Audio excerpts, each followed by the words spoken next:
Hello, and welcome back to Kyber Codex. Tonight, we have another lightsaber demo, review, and overview. We're going to be taking a look at another one of my custom installs. This is a Luke Skywalker Hero Saber from the Book of Boba Fett. It was manufactured by TXQ and designed by Anakin Starkiller of At Star's End.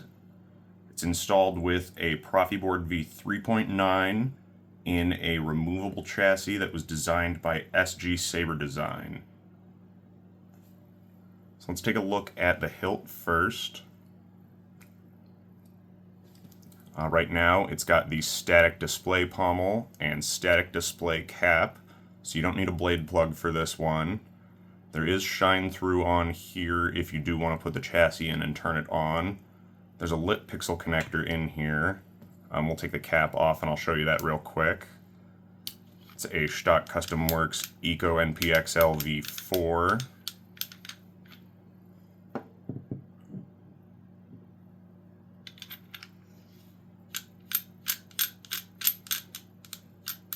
And due to the way this particular hilt was designed, the inner diameter shrinks to about the size of this choke spot when you get to the grenade section and stays that diameter the whole way up.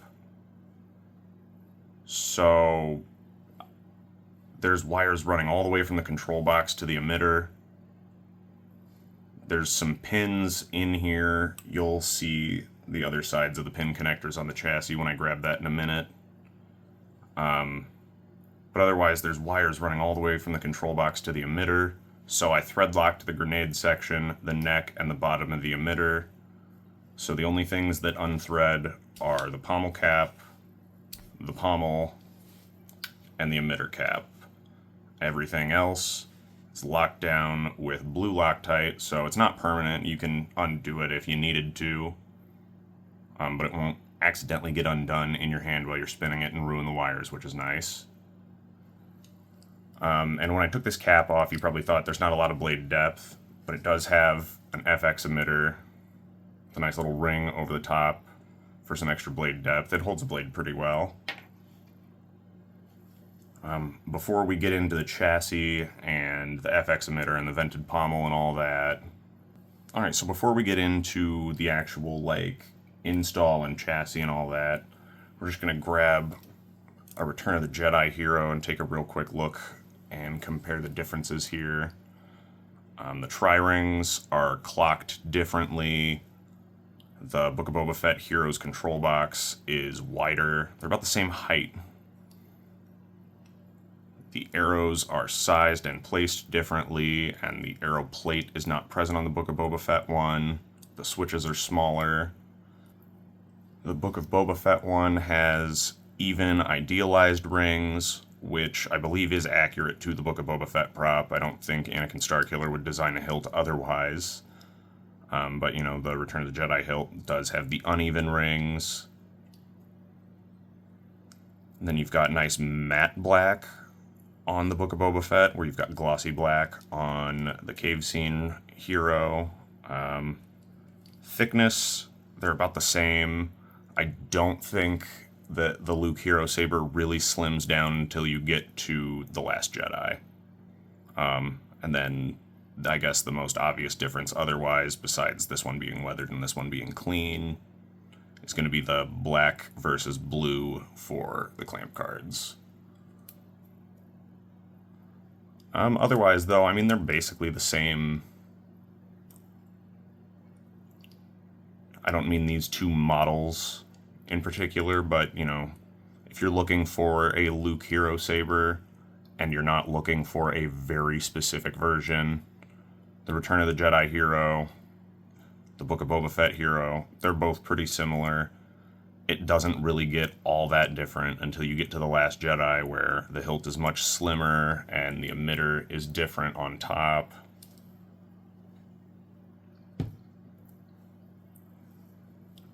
But overall, I really do like the design of this. I like the matte black on the grenade section quite a bit.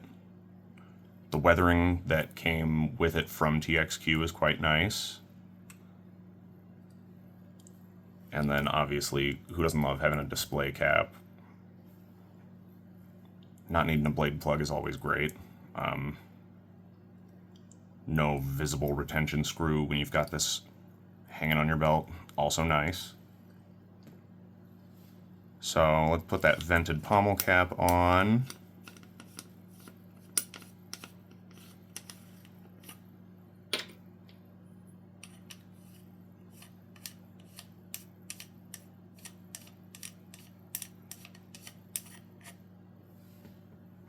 There we are. So pretty typical venting for a TXQ thin neck. And now we'll put the FX emitter cap on.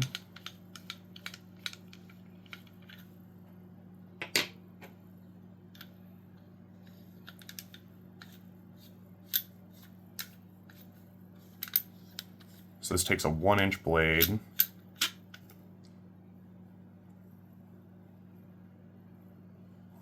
Got one retention screw up here, and there are spots for 4 hidden retention screws under the cap, but the particular PCB holder that I'm using is actually too tall for me to use those. And then here is the chassis. It was designed by SG Saber Design.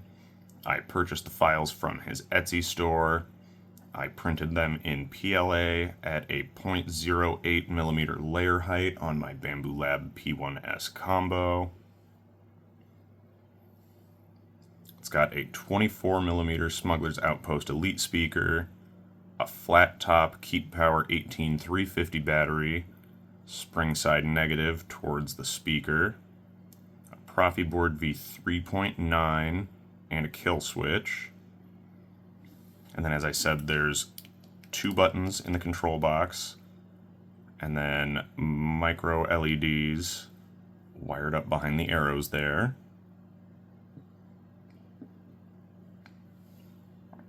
And then these 3 pin connectors will mate with some spring connectors in here to connect the chassis to the hilt. I painted the chassis with pearl green gold flip by Scale Modeler's Supply. So it's a color shifting pearlescent gold green. And I really, really like the greebly work that SG Saber Design did on here. You know, you just got some nice little visual greeblies here. This aperture looking design here is cool. And we've got Luke Skywalker in Aurebesh, the Jedi Order emblem, and then even on-off for where the kill switch is, which is really nice. And then, as always with SG's chassis designs, SG SD in Aurebesh, so SG Saber Design. So let's turn this on and pop it in the hilt.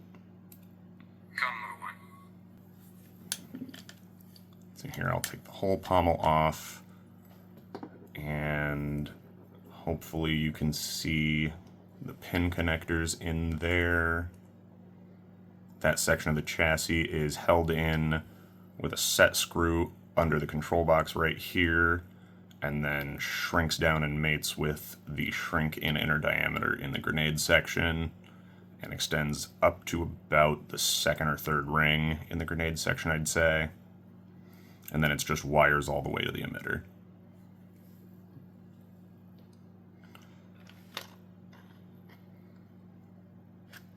So, battery faces away from the control box.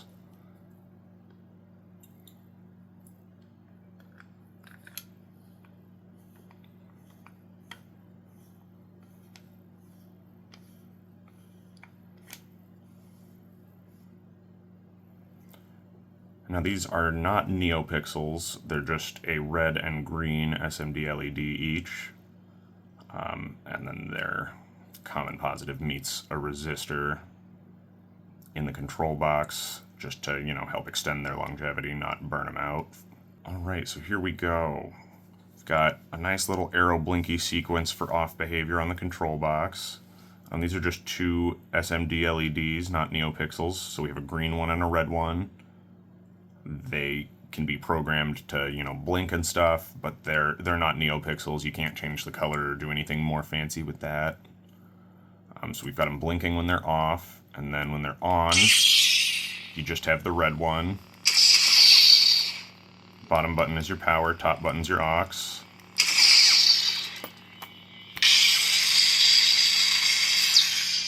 As you can see, pixel connector works. We got 30 pixels on there.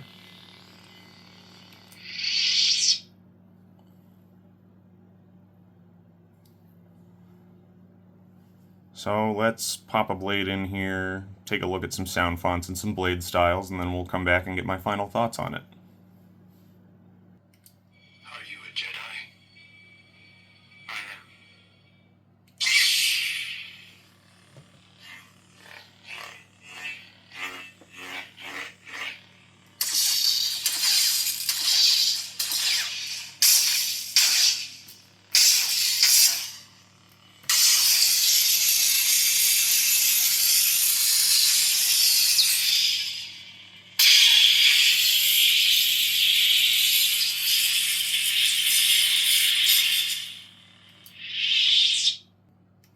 Master Skywalker. He would bring destruction and pain and death at the end of everything I love, because what he will become for the briefest moment of pure instinct, I thought I could stop it.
So, final verdict on the TXQ and Anakin Starkiller Luke Skywalker Book of Boba Fett Hero Saber.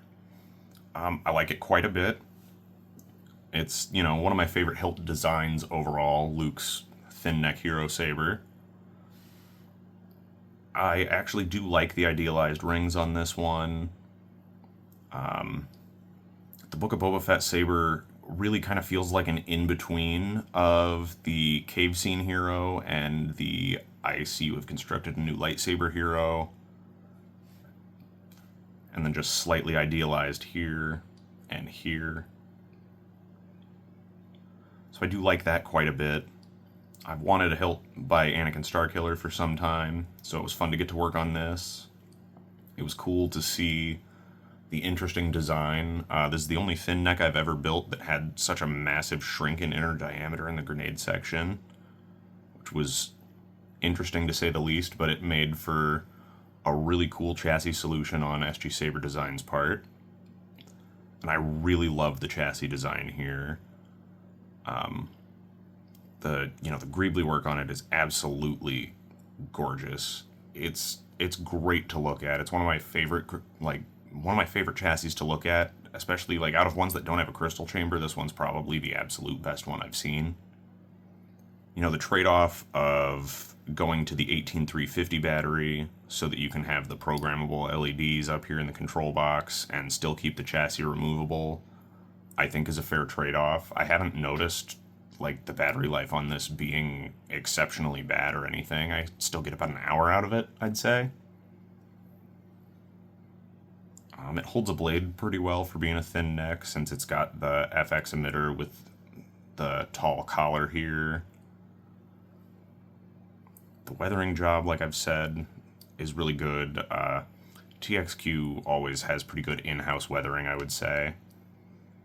And I know on their first revision of the Book of Boba Fett, the original one that they did, the weathering was a lot heavier than this. I feel like this is a very nice amount of weathering. It doesn't feel overdone. It just darkens it up a bit. It makes it feel used, like Luke's had it for a few years. I like that. It's comfortable in hand. It sounds pretty good. Really solid button design on the control box here. And even with TXQ's switch and LED PCB, the empty one included that, but obviously I ripped that out so that I could put this in here for the programmable LEDs. And the holder for that was also included with SG Saber Design's chassis for this.